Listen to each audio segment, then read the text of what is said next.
What's up, everybody? Thanks for being here. Today is the 5-year anniversary of my brain injury. It's hard to believe that 5 years ago, I fell 20 feet from a water tower. I was instantly unconscious, rushed to the hospital, and put on life support. While I was in a coma, I was diagnosed with a diffuse axonal injury, which is a type of brain injury that statistically 90% of patients never wake up from, and of the 10% that do, most are in a vegetative state. So I didn't eat, walk, or talk for months after I woke up. My hand was stuck like this. But you know what? I woke up, and I am so fortunate for that. I want to pay my fortune forward by helping to provide the tools that I had to other survivors and their loved ones. So, what I want to do is I want to tell you about some of the most important lessons that I learned since my injury.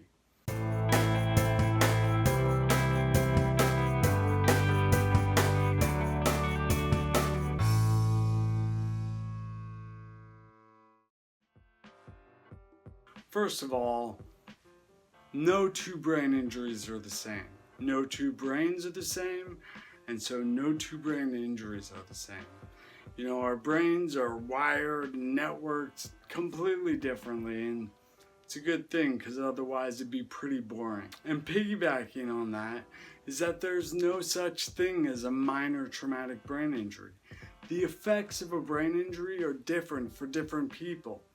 So somebody with a minor traumatic brain injury may have very severe emotional and cognitive deficits, whereas somebody with a severe traumatic brain injury doesn't have those deficits. Minor refers to what the damage looks like, not what the effect of the injury is. So let me talk about one of the most important lessons that I learned since my injury.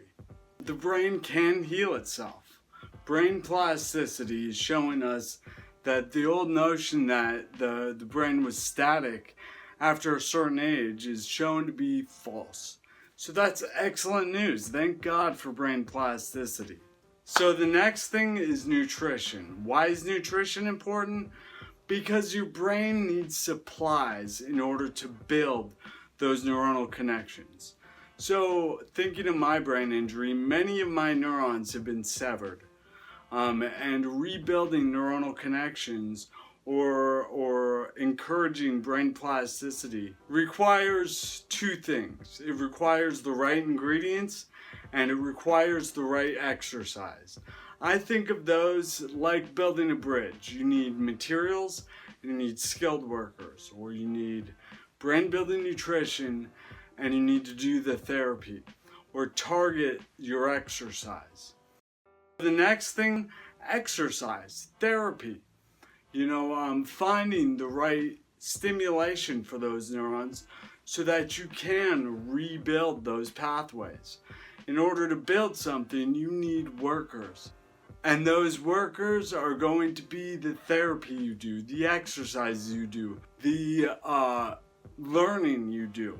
But realizing that I had lost a lot of information, my brain could learn it, and what was really cool is it was good at learning it, but I needed to do the work in order to do that. I needed to do the work, and I needed to supply the brain building nutrition. Okay, the next thing I want to talk about is probably the first thing I should have talked about, and that's attitude and mentality. So, attitude and mentality. If you don't have the right attitude and mentality to get better, then it doesn't matter if you know about brain plasticity. You're not going to do the therapy or the exercise or the work, nor are you going to make the dietary changes that are needed to supply your brain with the nutrients that you need. So how do we encourage better attitude and mentality?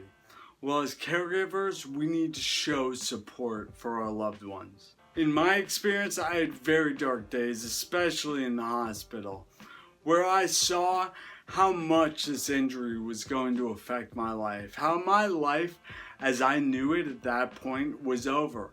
and I had to start over.